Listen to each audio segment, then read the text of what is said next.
సంధ్యా theatre తొక్కిసలాట ఘటనలో కీలక పరిణామం జరిగింది. హీరో అల్లు అర్జున్ కు నాంపల్లి కోర్టు నోటీసులు ఇచ్చింది. సోమవారం వ్యక్తిగతంగా కోర్టు ముందు హాజరు కావాలంటూ ఆదేశించింది. సంధ్యా థియేటర్ తొక్కిసలాట ఘటనలో 23 మంది నిందితులకు నాంపల్లి కోర్టు సమన్లు ఇచ్చింది.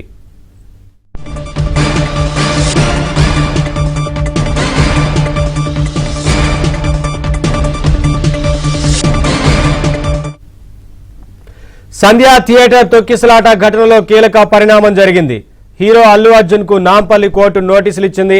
అప్డేట్స్ మా క్రైమ్ కరెస్పాండెంట్ ప్రవీణ్ అందిస్తారు. ప్రవీణ్, హీరో అల్లు అర్జున్ కు నాంపల్లి కోర్టు సమన్లు ఇచ్చినట్టు తెలుస్తోంది కదా, ఏంటి అప్డేట్స్? రెండు తెలుగు రాష్ట్రాల్లో సంచలనం సృష్టించినటువంటి సంధ్యా థియేటర్ తొక్కిసలాట ఘటనలో మరొక కీలక పరిణామం చోటు చేసుకుందని చెప్పాలి. ఈ కేసులో ట్రయల్ చేయడానికి నాంపల్లి కోర్టు రెడీ అయింది. ఇందులో భాగంగానే నిందితులకు సమన్స్ కూడా జారీ చేసినటువంటి పరిస్థితి ఉంది. మొత్తం 23 మంది నిందితులుగా చేరుస్తూ కొద్ది రోజుల క్రితమే చిక్కడపల్లి పోలీసులు ఛార్జ్షీట్ దాఖలు చేశారు. ఛార్జ్షీట్ దాఖలు చేసిన తర్వాత ఇప్పుడు నిందితులందరూ కూడా వ్యక్తిగతంగా విచారణకు హాజరైన తర్వాత ఈ కేసులో ట్రయల్ కొనసాగేటువంటి అవకాశాలు అయితే స్పష్టంగా కనిపిస్తున్నాయి. ముఖ్యంగా ఇందులో A11 గా ఉన్నటువంటి సినీ నటుడు అల్లు అర్జున్ కు వ్యక్తిగతంగా సమన్స్ ఇవ్వడం జరిగింది. సోమవారం జరిగేటువంటి వ్యక్తిగతంగా విచారణకు హాజరు కావాలంటూ కూడా అందులో స్పష్టం చేసినటువంటి పరిస్థితి అయితే స్పష్టంగా కనిపిస్తుంది. మరోవైపు ఇందులో A1 నుండి A10 వరకు కూడా సంధ్యా థియేటర్ యాజమాన్యం వారిని నిందితులుగా చేర్చారు. A11 గా అల్లు అర్జున్ కూడా చేర్చినటువంటి పరిస్థితి కనపడుతుంది. మొత్తం 23 మంది ఈ కేసులో నిందితులుగా చేరుస్తూ ఛార్జ్షీట్ ఫైల్ చేసిన తర్వాత ఇందులో కొద్ది రోజుల్లోనే ఈ ట్రయల్ కూడా కొనసాగేటువంటి అవకాశం ఉంటుంది. కాబట్టి ట్రయల్ కంటే ముందే పర్సనల్ అపీరెన్స్ అంటే ఎవరైతే నిందితులుగా ఉన్నారో వారంతా కూడా న్యాయస్థానం ముందు వ్యక్తిగతంగా విచారణకు హాజరు కావాల్సి ఉంటుంది. అందులో భాగంగానే నాంపల్లి కోర్టు సమన్స్ కూడా జారీ చేసినటువంటి పరిస్థితి కనపడుతుంది. ముఖ్యంగా 2024 డిసెంబర్ 4న పుష్ప 2 బెనిఫిట్ షో సందర్భంగా ఆ సంధ్యా థియేటర్ వద్ద జరిగినటువంటి ఈ తొక్కిసలాట్లో రేవతి అనేటువంటి మహిళ మృతి చెందింది. మరోవైపు ఆమె కుమారుడు శ్రీతేజ తీవ్ర గాయాలు పాలై కొన్ని నెలల పాటు చికిత్స పొంది కొద్ది రోజుల క్రితమే డిశ్చార్జ్ అయి ప్రస్తుతం ఇంట్లో నడవలేని పరిస్థితుల్లో కూడా శ్రీతేజ ఉన్నాడు. కాబట్టి ఈ కేసు సుదీర్ఘంగా విచారించి టెక్నికల్ ఎవిడెన్స్ అన్నింటినీ సేకరించిన తర్వాత చిక్కడపల్లి పోలీసులు ఛార్జ్షీట్ దాఖలు చేశారు. ఛార్జ్షీట్ తర్వాత ఈ కీలక పరిణామం కూడా చోటు చేసుకుందనేది మనకు స్పష్టంగా అర్థమవుతుంది. మరి సోమవారం రోజు అల్లు అర్జున్ వ్యక్తిగతంగా విచారణకు హాజరు కాబోతున్నాడా? ఎందుకంటే ఈ కేసులో మొత్తం 23 మంది నిందితులు వ్యక్తిగతంగా విచారణకు హాజరైన తర్వాతనే నెక్స్ట్ ఈ కేసులో ట్రయల్ కొనసాగేటువంటి అవకాశం ఉంటుంది. కాబట్టి 23 మందికి కూడా వ్యక్తిగతంగా సమన్స్ కూడా జారీ చేసినటువంటి పరిస్థితి కనపడుతుంది. మరి అల్లు అర్జున్ మరికొద్దిసేపట్లో ఒక పిటిషన్ కూడా దాఖలు చేసేటువంటి అవకాశం ఉంటుంది. తాను వీడియో కాన్ఫరెన్స్ ద్వారా తాను వ్యక్తిగతంగా విచారణకు హాజరవుతాననేటువంటి పిటిషన్ కూడా మరికొద్దిసేపట్లో దాఖలు చేసేటువంటి అవకాశం ఉంటుంది. మరి ఆ వెసులుబాటు నాంపల్లి కోర్టు ఇస్తుందా లేదా అనేది మాత్రం మరొక గంటలో ఒక క్లారిటీ వచ్చేటువంటి అవకాశం అయితే కనిపిస్తుంది. నవీన్, ఈ నెక్స్ట్ మిగతా అంటే 11 A11 గా చేర్చిన నేపథ్యంలో మిగతా వారందరికి కూడా నోటీసులు వెళ్ళే ఉంటాయి కదా, అందరూ ఏకకాలంలో హాజరు కావాల్సి ఉంటుందా, లేదంటే ఏంటి సమయం ఇచ్చిందా కోర్టు? ఎగ్జాక్ట్లీ, ఎందుకంటే ఈ కేసులో 23 మంది నిందితుల్ని కూడా అంటే అందులో 19 మంది నిందితుల్ని అరెస్ట్ చేశారు. వాళ్ళని జ్యుడిషియల్ రిమాండ్కు పంపించారు. మిగిలినటువంటి వారు ముందస్తు బెయిల్ పొంది వాళ్ళు అరెస్ట్ కాలేదు. ఈ 19 మంది నిందితులకి కూడా కొద్ది రోజుల క్రితమే బెయిల్ మంజూరు చేసింది. ఈ కేసులో ఉన్నటువంటి నిందితులందరూ కూడా ప్రస్తుతం బెయిల్ పైన బయట ఉన్నారు.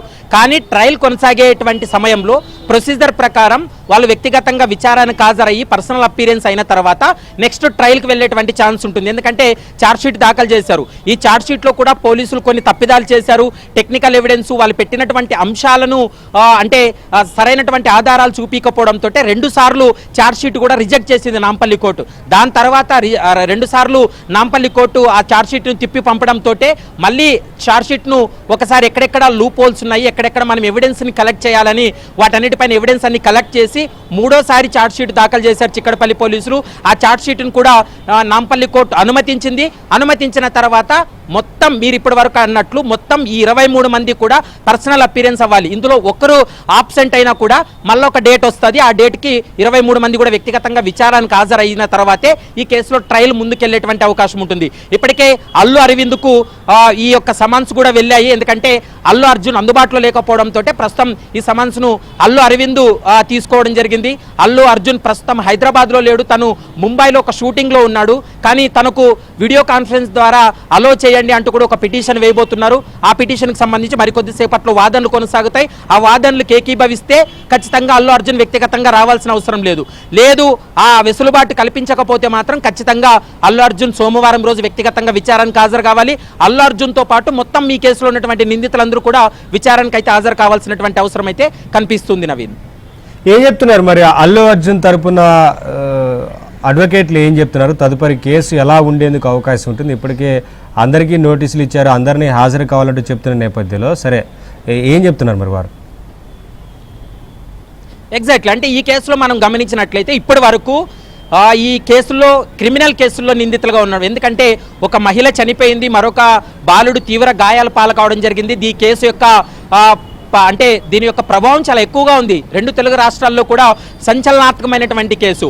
ఈ కేసులో నిందితులకి ఈ కేసులోనే కాదు, గతంలో మర్డర్ కేసుల్లో కావచ్చు, మరోవైపు ఇలాంటి క్రిమినల్ కేసుల్లో ఎక్కడా కూడా నిందితులకు వీడియో కాన్ఫరెన్స్ ద్వారా వాళ్ళు అటెండ్ అవ్వడానికి అనుమతి అయితే ఇప్పటి వరకు నాంపల్లి కోర్టు ఇవ్వలేదు. ఎందుకంటే ఆ అవకాశం నాంపల్లి కోర్టులో లేదు కాబట్టి ఇప్పుడు మరి ఈ అల్లు అర్జున్ వ్యవహారానికి సంబంధించి కోర్టు ఏం చెప్పబోతుంది అనేది మాత్రం చూడాలి. ఎందుకంటే కోట్ల రూపాయల విలువైనటువంటి కొన్ని ప్రాజెక్టు సినిమా షూటింగ్స్లో అల్లు అర్జున్ ఉన్నాడు. ఈ సమయంలో తను వ్యక్తిగతంగా కోర్టుకు రాలేకపోతున్నాడు. ఖచ్చితంగా వీడియో కాన్ఫరెన్స్ ద్వారా తను అటెండ్ అవ్వడానికి అవకాశం ఇవ్వాలనేటువంటి అంశాన్ని న్యాయవాదులు అయితే మాత్రం న్యాయస్థానం ముందు మేము మెన్షన్ చేస్తామని చెప్తున్నారు. మరి దానికి ఒకవేళ అనుమతి ఇస్తుందా లేదా అనేది మాత్రం చూడాలి. ఇప్పటి వరకైతే నాంపల్లి కోర్టులో అలాంటి అనుమతి అయితే ఇప్పటి వరకు ఎవరికి కూడా ఇవ్వని పరిస్థితి ఉంది. మరి చూడాలి. దానికి సంబంధించి చిక్కడపల్లి పోలీసుల తరపున అంటే పబ్లిక్ ప్రాసిక్యూటర్ కూడా ఖచ్చితంగా వ్యతిరేకించే అవకాశం ఉంటుంది. ఏ కేసులో లేనిది అల్లు అర్జున్కు ఆ వెసులుబాటు ఇచ్చినట్లయితే ఇబ్బందికరమైనటువంటి వాతావరణం ఉంటుంది. ప్రతి ఒక్క నిందితుడు కూడా దాన్ని చూపెట్టి మేము కూడా వీడియో కాన్ఫరెన్స్ ద్వారా అటెండ్ అవుతాము, వీడియో కాన్ఫరెన్స్ ద్వారా మేము న్యాయస్థానంకు అటెండెన్స్ ఇస్తామని చెప్పడం అనేది సరైనటువంటి అంశం కాదు. కాబట్టి ఖచ్చితంగా దానిపైన కూడా పబ్లిక్ ప్రాసిక్యూటర్ వాదనలు వినిపిస్తారు. ఈ వాదనలు విన్న తర్వాత కోర్టు ఒక కీలక నిర్ణయం తీసుకునేటువంటి అవకాశం అయితే కనిపిస్తుంది. ఎందుకంటే అల్లు అర్జున్ను A11 గా పెట్టడానికి కూడా కొన్ని సాంకేతికమైనటువంటి ఆధారాలు సేకరించారు. ఎందుకంటే సంధ్యా థియేటర్ వద్ద అక్కడికి వచ్చినటువంటి సమయంలో కారులో ఉన్నటువంటి సన్ రూఫ్ ఓపెన్ చేసి తాను అభివాదం చేస్తున్నటువంటి క్రమంలోనే అక్కడ తొక్కిసలాట జరిగింది. కాబట్టి అతన్ని కూడా ఈ కేసులో నిందితుడిగా చేర్చారు. మరికొద్దిసేపట్లో ఆ అంశానికి సంబంధించి కూడా నాంపల్లి కోర్టు ఒక కీలక నిర్ణయం తీసుకునే అవకాశం అయితే కనిపిస్తుంది. Naveen, thank you Praveen, thanks for the updates.